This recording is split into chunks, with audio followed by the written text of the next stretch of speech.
Hello guys, good evening. So, time check natin mga kasari, nasa 3:10 na ng madaling araw. So, nandito tayo sa tindahan, nagbabantay tayo ng ating tindahan. So, madami pong naliligo, nag-overnight, kaya nandito po tayo nagbabantay. So, kanina po mga kasari, mga bandang 12 midnight, ako pumalit sa aking partner. So, si partner ang nagbantay kanina. So, nagbukas kami mga 8 na ng gabi. 8 p.m. na hanggang 12 si partner. So, kasi kaninang umaga, nagpunta kami sa SSS kasi nagbayad kami ng contribution ko para makapag-apply ako ng aking maternity loan sa SSS. And, ayan, si partner din nag-process sa kanyang pag-ibig para ano din sa kanya sa loan sa pag-ibig kasi matagal na siya, almost 10 years na siya, pero hindi pa siya naka-start na sa pag-ibig. Kaya gusto niyang anuhan para lumaki yung kanyang yung limit sa kanyang sa kanyang loan amount. So, ngayon mga kasari, 310. So, may benta naman tayo mga kasari. So, hindi ganon kalaki ang natin, pero nasa 2,000 plus lang siya. Pero, thankful na din kasi kahit pa paano, hindi tayo madaling nagbubukas. Sa araw, sarado tayo. Paggabi lang tayo nagbubukas. But at least, meron. Kasi hindi tayo nawawala ng ating income. And, ngayon mga kasari, kailangan ko siya mag-replenish ng, yan, nag-iisa na lang yung tanduay natin na RAM, yung hard. Nag-iisa na lang yan. And then, mostly ang nabenta ngayon is Red Horse. At, kailangan din natin mag-refill ng ibang items. Like, yung sa ibang junk foods na malalaki mga kasari, hindi ko muna siya nag-replenish kasi hindi pa siya nasusold out yung iba and medyo may katagalan na. So, alam naman natin na may expiration yung junk foods. So, nakukunat yan siya. Kaya, gusto ko siyang tapusin muna, ipa-sold out muna kahit para siyang empty na yung tindahan ko tingnan. So, inano ko na lang mga kasari kung ano yung mabenta talaga. Like, yung alak, yung iba namang junk foods, nag-ano pa din ako pero konti lang. Gusto ko lang maubos lahat para palit tayo ng bago. And, sa mga coffee, nandyan, bagong replenishment natin yung coffee. Pero yung sa mga sabon, yan, hindi ko na yan siya inano. And, sa mga shampoo, konti lang din. So, hindi ko na siya, nag-focus na lang ako sa mga soft drinks ko na yung mabebenta. Soft drinks, ice, yung mga Cobra drinks, Sting, yung mga lemon, mga sito, yan ang finocus ko mga kasari kasi yan ang mabenta. And milk bar mga kasari, yan ang talaga, isa sa mga mabenta sa akin kasi mura lang yung binibigay ko is nasa 10 pesos lang. Doon kasi sa loob is nasa 15 pesos kaya medyo malaki din yung gap ng price. So, yan ang mga kasari. Hindi lang ako nagpaubos ng nagbili ng mga ibang like yung mga Fuji bar. Ayan, naubos yung Fuji bar natin. So, mag-replenish ako niyan bukas at saka dito sa kanyang itong tanduay. So, yan ang bibili natin bukas mga kasari. And ngayon lang medyo tahimik. Kanina may mabenta mga sigarilyo. Yun lang ang mabenta natin. So, yan, nag-inom ako ng champion. Hindi na kami dito natutulog ng mga bata. Doon na kami sa bahay.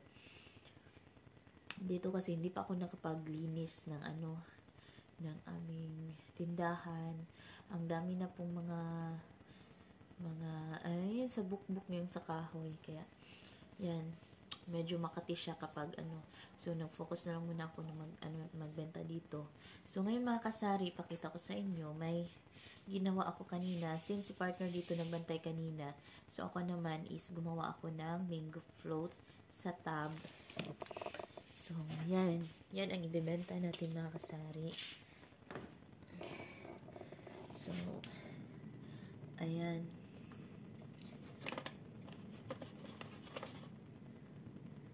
So, ayan mga kasari, ang ating mango float.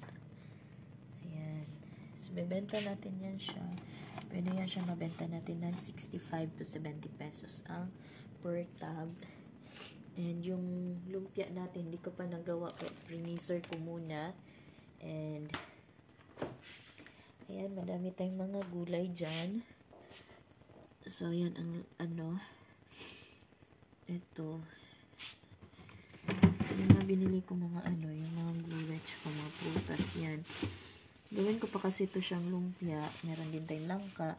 Kapag may nagpaluto kasi mga kasari, ayan. Minsan kasi tinatamad yung mga kapatid kong magluto, kaya ako magluluto. Tapos ibebenta ko na lang. Tapos yan. As usual pa rin mga kasari, yung natin, yung Tanduay Ice, hindi pa rin siya ganun kalakas. So, isa sa pinakamabenta din natin is yung tubig.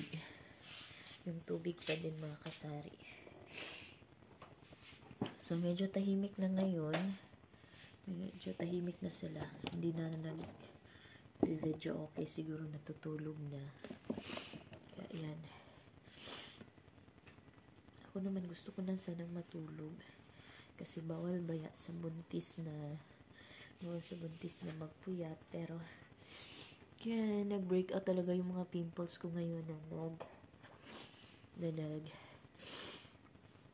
pang third baby ko. Yung pangatlong baby ko. Kaya, ayan. So, medyo giniginaw na ako. Dapat pala nag-medyas ako para hindi ako ginawin. So, yan. May na-sold out tayo na 2 cup noodles lang. Meron din kape. Sobrang lamig talaga. Nilalamig na ako kasi madaling araw na. And, usually, mga 4 or 5, ayan, magkakape na naman. So, mag-iinit na naman ako ng tubig.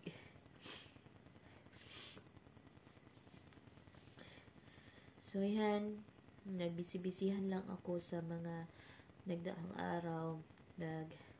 Nung napunta ako ng bangkerohan yung sa market, ayan, bumili ako ng mga mani, yung fish cracker, ako ang babalot, tapos yung mga breadstick, yan yung mga pinamili ko nung napunta ako nung Sunday. So, lapit na mag 1 week. So, nakaubos ako noon ng mga 1,000 plus sa aking punta ng market. So, dapat yun talaga ang inano ko sa market. Ay, yung budget ko doon dapat, kasi may dala ako, dapat sana yun sa contribution ko yun sa SSS. Kaso, malayo pa kasi yung katapusan, kaya ni-roll ko muna para makagawa ako ng ibang makabenta ako ng ibang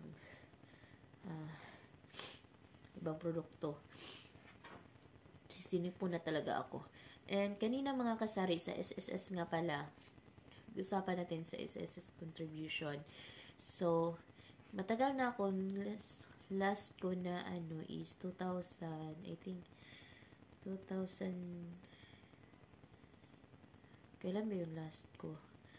2014 ata last na ko sa SSS contribution. Since then, hindi na ako nakapag-contribute kasi yung mga employer ko din nung that time is hindi nahulugan yung aking SSS. Na-bothered ako dito sa nasunog ako kanina dito. Sobrang kati at saka sobrang namumula dito. Sa init kanina. Nagmotor lang kami ni partner, nagpuntang SSS. At saka, siya, namamaga siya. Namamantal. Yung dalawa. Hanggang dito kasi yung damit ko. So, yun. Doon kami sa SSS, yung contribution. So, ang pinilapan ko mga kasari is self-employed. Hindi pala. Iba pala siya. So, ang sabi sa akin is voluntarily. So, ito yung ito yung mali ko. So, ayan. from January, February, March, April. Ayan. Ito yung mistake ko kanina na kaya inulit ko. So, ang pinili ko sana na contribution is 1,060. So, ewan ko na tong easy. Ayan, meron siyang 10 pesos per contribution. Pero, nung nagpunta ako magbayad na sana ako sa counter, ang sabi sa akin is voluntary, 1,050 lang daw. And, wala na daw charge na 10 pesos. Kaya, yung binayaran ko kanina is 4,200 sa loob ng 4 na buwan. So, yan ang binayaran ko kanina sa aking SSS. So, ang ko mga kasari is inano ko na siya ng 1,000 kasi para mas malaki yung makukuha ko na amount sa aking maternity. So, this first time ko itong makakuha ng mag-apply ng maternity. Actually, nag-apply ako noon that time kang Sabrina. Kaso, umabot na siya ng bago ako nakapag-submit, umabot na siya ng 6 months yung tummy ko. So, hindi daw pwede. Dapat 2 months or 3 months, dapat nakapag-apply na ako.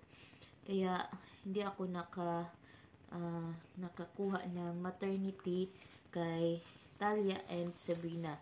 Kay Talia naman mga kasari is binigyan lang ako ng aking employer ng 15,000.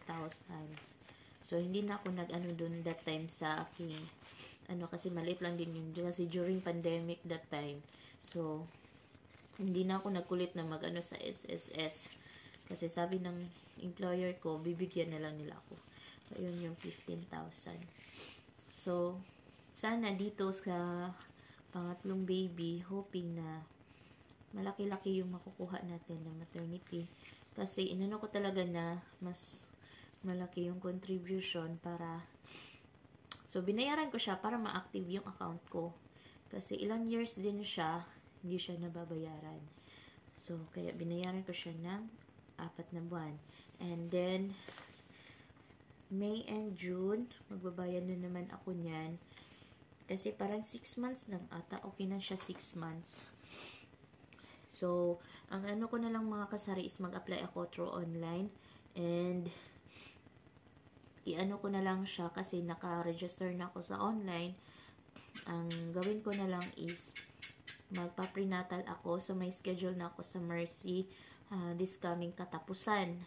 So, sa katapusan mga kasari, first prenatal ko kang baby number 3. And, yan ang i-ano ko is avail daw ako sa ultrasound kasi may record na ako doon sa Mercy. So, thankful kasi hindi na ako hassle. And then, after na makakuha ko ng ultrasound, isasubmit natin sa SSS. Kasi yan ang process ng SSS para makapag-apply sa maternity. So, I think yan lang muna mga kasari. And, after kasi namin pala sa SSS, napunta kami ng pag-ibig ni partner kasi prinocess ko din yung kanyang pag-ibig para makapag-loan sana kami sa pag-ibig. Kasi almost 10 years na siya, hindi pa siya nakapag-loan. So, gusto namin itry mag-loan. So, supposedly, first loan yun siya. Kaso, nung na kami ng loyalty yung para sana sa card niya, yung ID, nagkaroon ng problema kasi yung contribution niya, yung payment niya is Herbert Pilindingki lang. Wala siyang middle name. So, sa naman namin form is meron siyang middle name. So, hiningan kami ng birth certificate, 2 valid ID, and then magpila na naman kami. So, since hindi kami nakadala kanina ng birth certificate, kaya ayan, hindi na kami nakabalik. So, mag-schedule na naman kami kung kailan kami makapunta. I think mga katapusan kasi magpa-prenatal ako. So, yan na naman ang process natin sa pag-ibig ni partner.